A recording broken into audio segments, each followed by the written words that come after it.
Hello and welcome into After the Storm. I'm your host, Hadia Weaver, and today we got none other than a Memphis legend, a 901 pioneer, Mr. Al Kapone, Al Capizzi. Oh boy!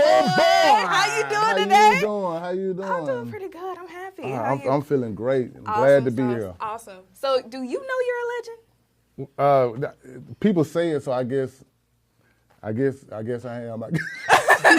But do you know it? Like, you do know you are a legend, especially a Memphis legend. Yeah, definitely a Memphis legend. Okay, we can brand you with that. I definitely be a Memphis legend. Is all good. Okay. Now I can list off, your entire portfolio because one thing about it, the resume don't lie. Okay. Okay, but I want you to tell the people who do not know you. Mm-hmm. Who are you? Mm-hmm. Who's Al Kapone? My name is Al Bailey in real life. Al Bailey. So Kapone is an extension of, my real name. But the artist Al Kapone is basically a pioneer of the Memphis rap scene.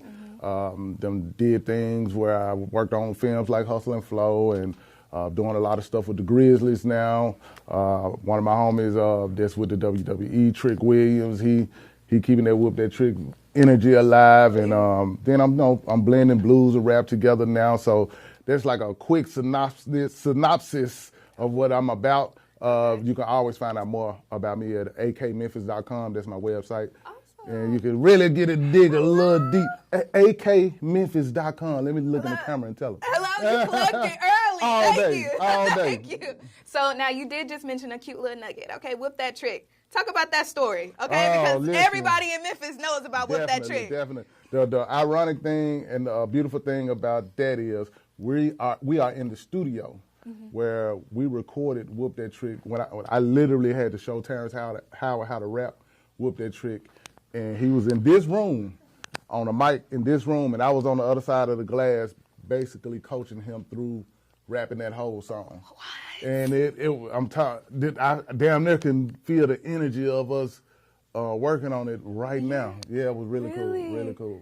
What do you mean you can feel that energy? What was that energy at that time? In the beginning, he kind of started off a little slow. He wasn't putting the right energy into it, and I'm like, nah, man, you got to turn up on this one, man. This one of the ones you got to really, get those words out of, but with a lot of energy. So he eventually started doing it. That's the energy I'm feeling, because he started putting the energy in that I needed him to put into it, to the point where he ended up dripping in sweat by the third verse. His voice was almost gone. What? And yeah, it was intense. Right. I put him through a real Memphis regimen. That's good. But he made it happen, though. That is exciting. Yeah, my gosh. So, you are from Memphis, right? Mm-hmm. We know that. Okay, what part? South Memphis bound. South Memphis. Okay. I've been all around the city, though, you know what I'm saying? The North, the Have, the Bay Area, the Mound. I've been a little bit everywhere, but I'm from South Memphis, Wixon, Mississippi area. And then I spend a lot of time in Lamar Terrace projects at the time. Okay. So, yeah, South Memphis is what I claim. Okay. So when you were a kid, take me back to, when you were first, about to be like, I'm about to take this music thing going. Mm-hmm. Maybe before that, when you were just like, hey, I think I got something here. Yeah. Were you the kid that was like beating on the tables in class? Like, were you the kid that was like writing their lyrics on the wall? What were you? You just called it.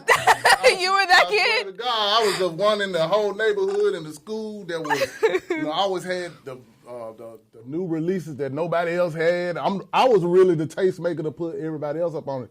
I was that engulfed in just hip hop in general. So yeah, I was the one, writing raps while I supposed to be doing my work. Yeah. Like you said, beating on the tables, rapping through the halls. Yeah. Or in the neighborhood, we'd get together. Just I was that guy. That was like the hip hop. There's a fiend for it. Wow. So was this like? I don't want to date you, but was this like in the 80s? Damn, I'm OG. Okay. I don't care. Okay. About no dating. I'm OG. You know what it is. Okay. Hey, and I say that to say, it's blessed to get to where I am and to get to the age that I am, because, a lot of us don't make it. So I feel a blessing every time I get another day. Talk about it. Talk about it. Put some more notches on there. Yeah. Okay. Go ahead. I just no. I was just saying. Don't say my. Nah, I'm cool with it. So was this like in the 80s, 90s, in that 80s. Really good time where? In the 80s, I was in elementary and going to the and I fell in love with it then. And then hold on, I take that back. Yeah, so it was 80s. Yeah, it was the 80s to the 90s, to the early 90s. Because I first came on the scene in 91 as an actual name in Memphis. Oh, but I was rapping definitely way before people even knew who I was. Yeah. So who would you say were like your big inspirations when you were that young? People like LL and Ice Cube. And, Okay. Some of the other OGs. I got you. The other OGs. Yeah, I looked up to them, and they were so good in that craft that I just tried to, in some kind of way, I felt like I was trying to compete with them, and I feel like that raised my level up. Awesome, man. That's amazing. Yeah. So, with you having, if I listen to like a lot of your projects and records, you have a lot of Memphis tracks, like stuff that if you're from the city, you know what it's about. For sure. Talk about that influence. What about Memphis makes you want to put so much of it into your music? Well, I'm gonna tell you, the since I was around before the Memphis rap sound developed, and I was around as it was developing, it really all came down to us making music to make people that gangster walk at the time.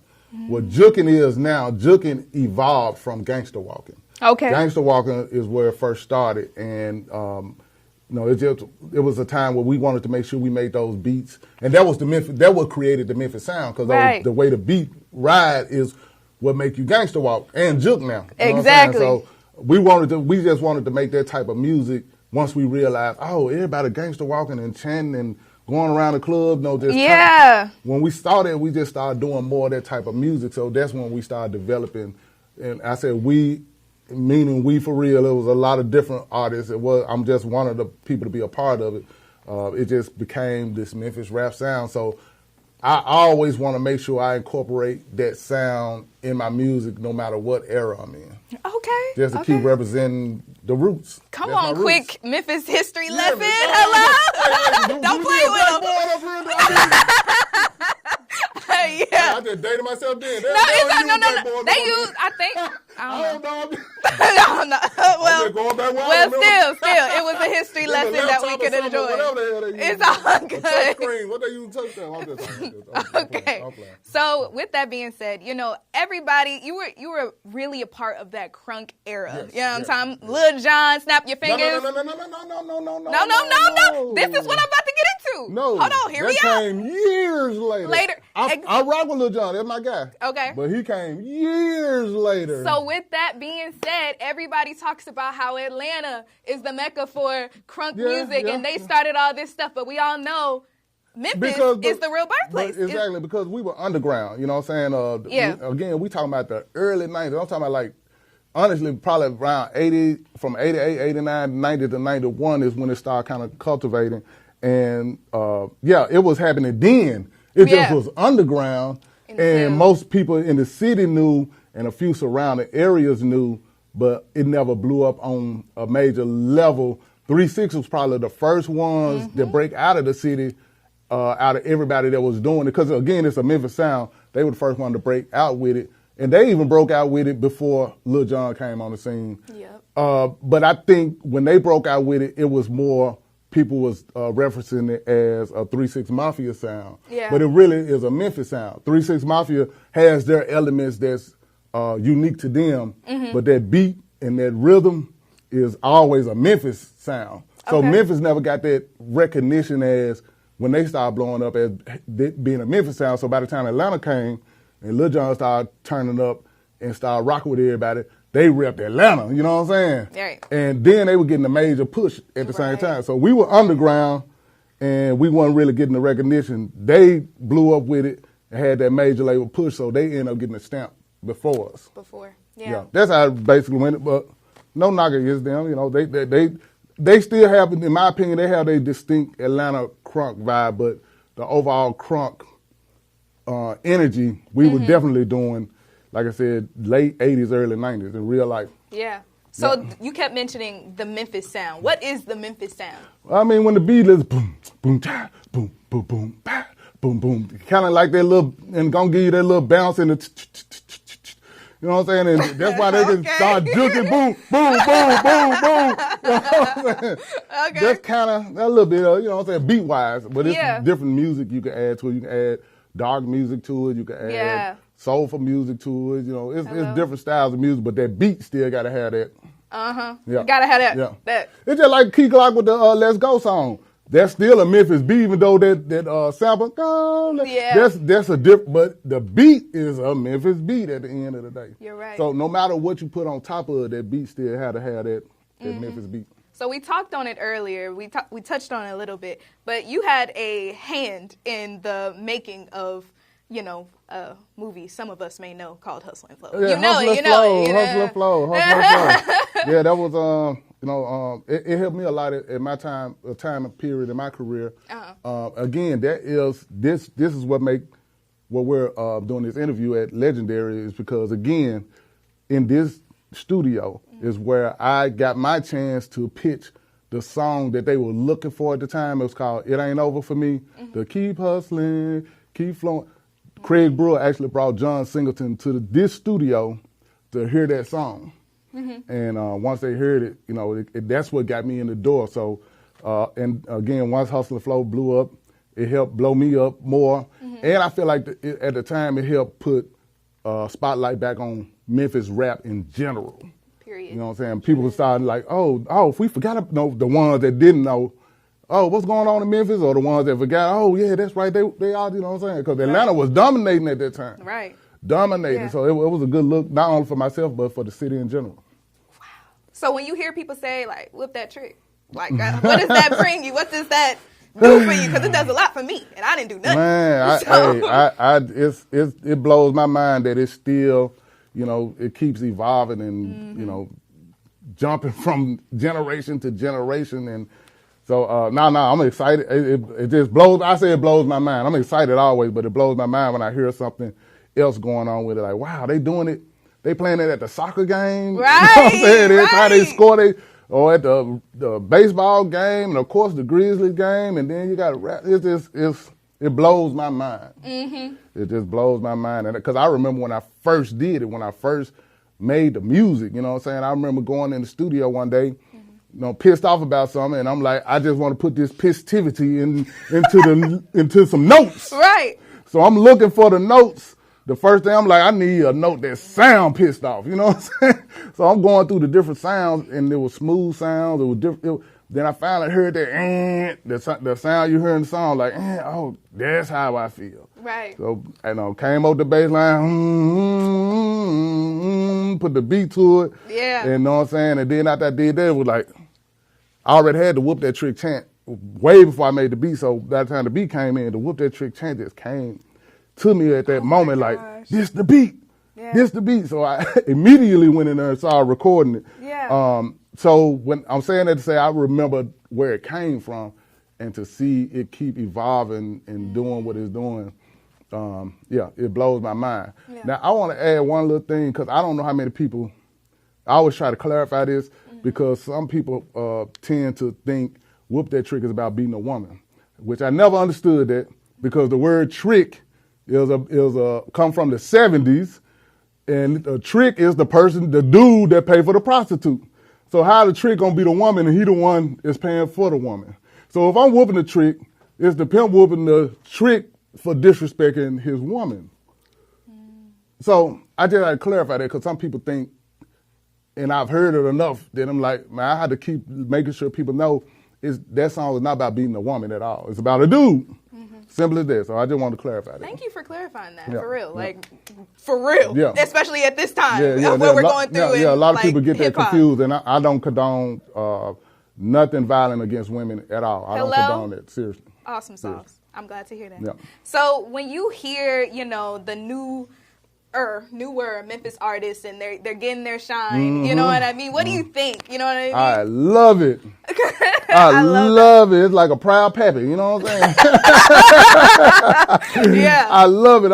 Every time I see the newer artists blowing up and I love Moneybagg Yo's penmanship, you know what I'm saying? I listen to what the way he put his word together and story together. I'm like, man, that's a writer right there. And then I love Big Boogie's performances. You know what I'm saying? The energy is crazy. Glorilla performances is well put together. I love her performance. Speaking of Glorilla, this is a fun fact. 2 years before she blew up, me and her manager are from the same project, Lamontier Project. So he was already working with her and Gloss And it was a couple of times I got them on a couple of shows, and then they actually got them in a video that I was doing just before the pandemic. And then 2 years later, she just went boom. Wow. I was like, man, look at that. And I love it. I love it. Oh my gosh. So what are you currently working on right now? What do you have coming out? Right now, I am working on, I've been working on a blend of blues and rap. I've been doing it for at least about 5 years now, where I've just been recording a lot of new music, just incorporating the Memphis rap sound with more blues, because Memphis is the home of the blues. If anybody goes on Beale Street, you'll see the sign. It's the home of the blues. It's because a lot of artists from the Delta of Mississippi and artists from Memphis, this was where you came. Beale Street was the place you came to get yourself out there. Back then, you know what I'm saying? Before we were born, I wasn't even born at this time. So this Memphis was always the Mecca. It's the home of the blues. So, and I realized nobody in Memphis ever blended the two and really put the stamp on it. And once it really hit me, I'm like, I'm going to do it then, you know what I'm saying? And I've been learning a lot of more history about the blues, because blues dates back to slavery days. Yeah, exactly. You know what I'm saying? So it's a lot of history with the blues and the black culture and the black community that dates back to the slavery days. So it's a history lesson in there too that we can learn, and we can feel each other's. If people just take a moment, I know it ain't, well, I'm putting it in the hip hop soul, it could be digested better for the new generation. Awesome. But yeah, it's our history. It's our history. Yeah. So where can people find you if they want to? And I'm gonna let them know again, akmemphis.com. Yes. Y'all said Memphis. You know what I'm saying? Yeah. akmemphis.com. All my social media handles are there. A lot of my videos. Just go there. I promise you, it's a lot of good stuff. You can learn more about Al Capone, check out new videos, and keep up on me. Okay. Roll with the OG. Yep.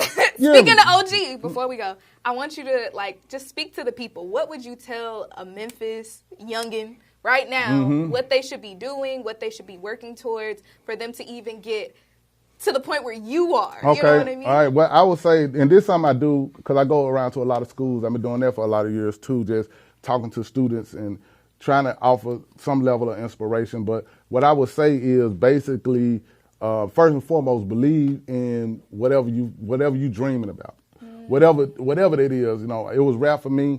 It might be a videographer for this person. It might be a doctor. Whatever it is, and once you realize it at a young age, believe in it and try not to get caught up in the day-to-day, especially growing up in the hood, the day-to-day, to the point where you get thrown off from the greatness you could be, because you got yourself caught up in whatever's going on at the moment, and either you die or you go to jail and then years later, you like, man, I could have did this and I could have did that. Now you got to clean up a lot of stuff. It's just harder after, you know what I'm saying? So stay focused, try not to get caught up, and, believe in yourself and go for the long game. A lot of people want it like this here. You got to go for the long game. Take your time and learn along the way. Facts. Learn along the way. Thank you so much. Yeah, thank you. Oh my gosh. So are you ready to perform? Give us a good We're going to give them a little bit.